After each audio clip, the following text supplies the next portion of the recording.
बिस्मिल्लाहिर्रहमानिर्रहीम। अस्सलामु अलैकुम। इन्फो टीवी में खुश आमदीद। आज 8 अप्रैल 2022 बरोज़ जुम्मतुल मुबारक 7 रमज़ान बमुताबिक 1443 हिजरी सऊदी अरब की ताज़ा तरीन खबरों के साथ मैं हूँ वसीम। अगर आप भी सऊदी अरब के घर मुल्की हैं तो इन्फो टीवी चैनल को सब्सक्राइब कर सकते हैं, बेल आइकन को प्रेस कर लें ताकि आप तमाम खबरें हासिल कर सकें। आज के न्यूज़ बुलेटिन में बहुत सी नई अहम अपडेट्स पर बात करेंगे, तो वीडियो को मुकम्मल देखिएगा। शुरू करेंगे पहली खबर के साथ। मशरक़ वस्ता को एटमी असले से पाक इलाके करार दिया जाए। अक़वाम मुत्तहिदा में सऊदी सफारती मिशन के कायम मुकाम नाज़िमुल अमूर मोहम्मद अल अतीक ने कहा कि बड़े पैमाने पर तबाही फैलाने वाले हथियारों और जौहरी असले से मुकम्मल निजात के लिए पहले इक़दाम के तौर पर इस किस्म के असलहे से खाली इलाके कायम किए जाएँ।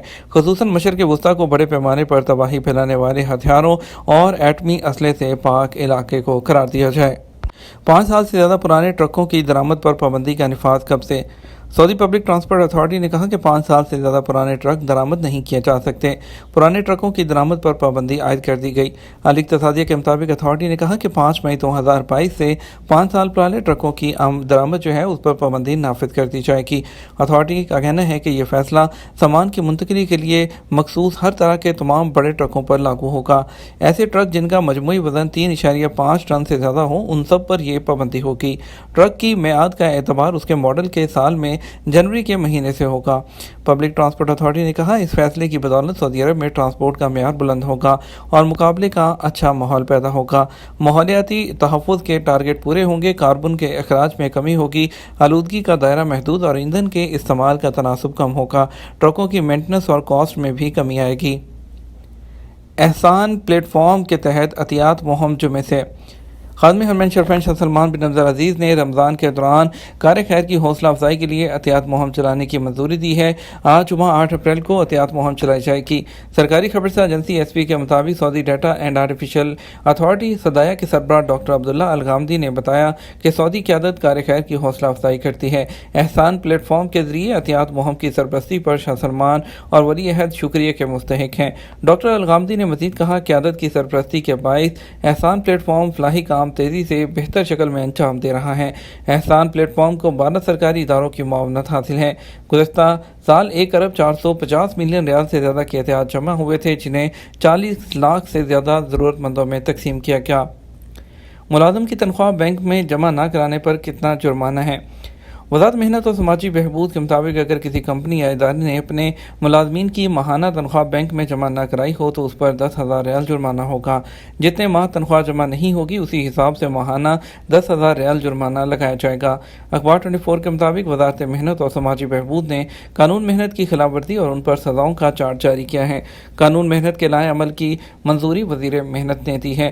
कानून मेहनत की खिलाफवर्जी या मुतासरा कारकुन की तादाद के लिहाज से जुर्मानों में इजाफा होगा। अगर कंपनी ने कारकुन खवातीन के लिए मुनासिब जगह मुहैया ना की हो तो ऐसी सूरत में उस पर 25,000 रियाल जुर्माना होगा। अगर कंपनी या इदारे ने मुलाजमाओं के लिए तहारत खाने मखसूस ना किए या इबादत गाहों के लिए जगह का इंतजाम ना किया हो तो ऐसी सूरत में उस पर 20,000 रियाल जुर्माना होगा। अगर आजिर कफील स्पॉन्सर ने मुलाजमत की दरख्वास्त देने वाले सऊदियों के दरमियान इम्तियाज बरता और उस पर यह इल्ज़ाम साबित हो गया तो उस पर 20,000 रियाल जुर्माना होगा। वज़ारत मेहनत ने तमाम कंपनियों पर एक पाबंदी ये भी आयद कर रखी है कि वो मुलाजमीन पर आयद किए जाने वाले इल्ज़ामात की तहकीक और यानी कि हकीकत जानने के लिए तहकीकाती कमेटी बनाए। अगर किसी इदारे ने उसकी पाबंदी ना की तो उस पर भी 15,000 रियाल जुर्माना होगा। अगर किसी कंपनी या इदारे ने जॉब के रिटन एग्रीमेंट के बगैर किसी से ड्यूटी ली तो उस पर भी जुर्माना मुकर्रर है। इकामा में तारीख पैदाइश कैसे दुरुस्त कराई जाए। सऊदी अरब में गैर मुल्कियों के इकामा जो डॉक्यूमेंट हैं और मामलात हैं जितने भी उससे रिलेटेड उसमें इकामा का अजरा जैसे कि तजदीद, एग्जिट एंट्री, फाइनल एग्जिट वगैरह शामिल है, महकमा पासपोर्ट के अंडर आते हैं। सऊदी वज़ारत दाखिला के ज़ेरी इदारे जवाज़ात के दफातर सऊदी अरब के तमाम रीजन्स और शहरों में बनाए गए हैं, जबकि गैर मुल्कियों के मामलात की बरवक़्त अंजामदही के लिए डिजिटल ज़राए की सहूलत भी मौजूद है। एक शख्स ने इकामे के हवाले से दरियाफ्त किया कि इकामे में तारीख पैदाइश कैसे तब्दील की जाए। पाकिस्तान से अदालत के जरिए तारीख पैदाइश दुरुस्त कराने के बाद पासपोर्ट में भी दुरुस्त करवा ली है। अब इकामा में किस तरह से दुरुस्त करवाई जाए। اگر کسی کارکن کے اپنے اقامے میں معلومات درست کرانا ہو تو اس کے لیے کارکن کے کفیل کو چاہیے، کمپنی اسپانسر کو چاہیے کہ وہ اپنے ابشر یا مقیم پورٹل کے ذریعے اپنے شہر کے قریب ترین جوازات کے مرکزی یا ذیلی دفتر سے اپائنٹمنٹ حاصل کرے۔ اس کے بعد مقررہ وقت پر جوازات کے دفتر میں جا کر وہاں کارکن کے اصل پاسپورٹ جس میں تاریخ پیدائش درست کرانے کی ہو وہ پیش کیا جائے۔ اقامے میں درست معلومات کے لیے فارم بھی فل کرنا ہوگا جس کے ساتھ پاسپورٹ اور اقامے کی کاپی بھی لگے گی اور حاصل کیے گئے جو اپائنٹمنٹ ہے وہ اس کا پرنٹ بھی لگے گا۔ اور آپ کو بتاتے چلیں کہ ایسے کارکن جو اپنی فیملی کے ساتھ سعودی عرب میں رہتے ہیں اور وہ اپنی فیملی میں سے کسی کے اقامہ کی کارڈ کی معلومات ٹھیک کروانا چاہتے ہوں تو انہیں اس بات کی اجازت ہے کہ وہ خود ڈائریکٹ جوازات کے دفتر سے رجوع کر سکتے ہیں، تاہم اس کے لیے انہیں بھی ایڈوانس میں اپائنٹمنٹ لینا ہوگی، جبکہ دیگر کاغذات وہی لگیں گے جن کا پہلے ابھی ذکر کیا گیا ہے۔ اقامہ کارڈ میں درستگی کرانے کے بعد جوازات کے اہلکار دوسرا کارڈ پرنٹ کر دیتے ہیں جس میں تاریخ کا جائزہ لینے کے بعد درست ہونے کی یقین دہانی کر لی جائے۔ سعودی عرب میں الحصہ کمشنری کے المبرز شہر میں سماجی فروغ کمیٹی نے روزگار اسکیم کا آغاز کر دیا۔ اس کے تحت شہر کے 2 محلوں الیحیہ اور المسعودی میں آپٹیکل شاپس میں جابز ملیں گی۔ الوطن اخبار کے مطابق 24 سے 40 سال تک کے سعودی شہریوں کو جابز ملیں گی۔ کنگ خالد فاؤنڈیشن اس پروجیکٹ کی سرپرستی کر رہی ہے۔ اس پر 1,77,000 ریال کی لاگت آئے گی۔ پرائیویٹ ادارے کے ملازم کے لیے میڈیکل انشورنس کی کیا کوئی عمر ہے؟ کوآپریٹو ہیلتھ انشورنس جو کونسل ہے اس نے واضح کیا ہے کہ پرائیویٹ ادارے کے ملازم کے میڈیکل انشورنس کے لیے عمر کی کوئی شرط نہیں ہے۔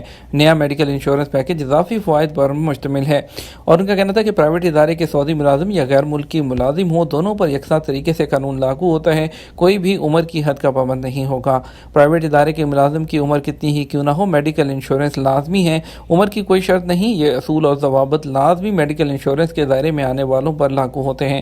یہ کوآپریٹو ہیلتھ انشورنس کونسل کے قانون کے دائرے میں نہیں اور اختیاری میڈیکل انشورنس کو منظم کرنے والا کوئی ادارہ نہیں ہے، اور ان کا کہنا تھا کوئی بھی انشورنس کمپنی جو ہے وہ معاہدہ ختم ہونے کی تاریخ سے پہلے کالعدم بھی قرار نہیں دے سکتی ہے۔ اور اس سے جو ہے اگر آپ کو بھی اپنے حقوق کے بارے میں پتہ کرنا ہو یا کوئی کمپلین ہو انشورنس سے متعلق تو آپ بھی ٹول فری نمبر 92 جو ہے وہ 0001177 یا اسمارٹ فون اپلیکیشن اور سماجی رابطے چینل کے ذریعے رابطہ کر سکتے ہیں۔ کیا ویکسین لگوانے والے یا نہ لگوانے والے سعودی عرب آ سکتے ہیں؟ سعودی عرب کی وزارت داخلہ کے ترجمان کے مطابق ایسے مقیم غیر ملکی بھی سعودی عرب واپس آ سکتے ہیں جنہوں نے کورونا ویکسین کی خوراکیں نہیں لگوائیں۔ مقیم غیر ملکیوں کی واپسی کے لیے ویکسین یافتہ ہونا ضروری نہیں رہا۔ وکالت اخبار کے مطابق ایک جو ہے بریفنگ کے دوران پوچھا گیا تھا سعودی شہریوں کے بیرون ملک سفر کے لیے PCR ٹیسٹ ضروری تھا، اب یہ پابندی بھی ختم کر دی گئی ہے، تاہم بیرون ملک سفر کے لیے بوسٹر ڈوز ان کے لیے اب بھی ضروری ہے۔ وزارت داخلہ کے مطابق اس پابندی سے 16 سال سے کم عمر کے وہ لوگ مستثنیٰ ہوں گے اور وہ بھی جنہیں توکل اپلیکیشن میں مستثنیٰ کیٹیگری میں رکھا گیا ہو۔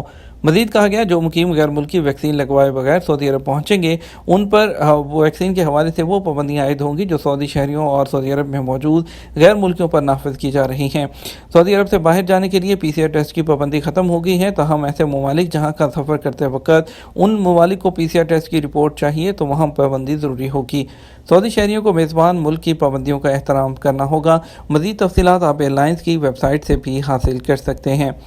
ہم بڑھیں گے آج کے ریال کے ریٹ کے بارے میں آپ کو بتائیں گے۔ پاکستان کے لیے آج فوری بینک دے رہا ہے 49 روپے 20 پیسے، STC پہ دے رہا ہے 49 روپے 63 پیسے، تحویل الراجی دے رہا ہے 48 روپے 80 پیسے، ویسٹرن یونین دے رہا ہے 49 روپے 78 پیسے اور منی گرام دے رہا ہے 48 روپے 82 پیسے، ٹیلی منی دے رہا ہے 48 روپے 98 پیسے۔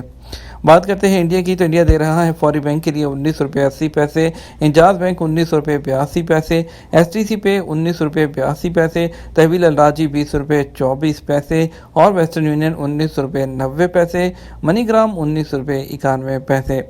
بات کرتے ہیں اگر ہم بنگلہ دیش کی تو فوری بینک دے رہا ہے 23 ٹکا 23 پیسہ، انجاز بینک 22 ٹکا 35 پیسہ، STC پہ 23 ٹکا 13 پیسہ، تحویل الراجی 22 ٹکا 75 پیسہ، ٹیلی منی 22 ٹکا 32 پیسہ، ویسٹرن یونین 23 ٹکا 15 پیسہ اور منی گرام 23 ٹکا 17 پیسہ دے رہا ہے۔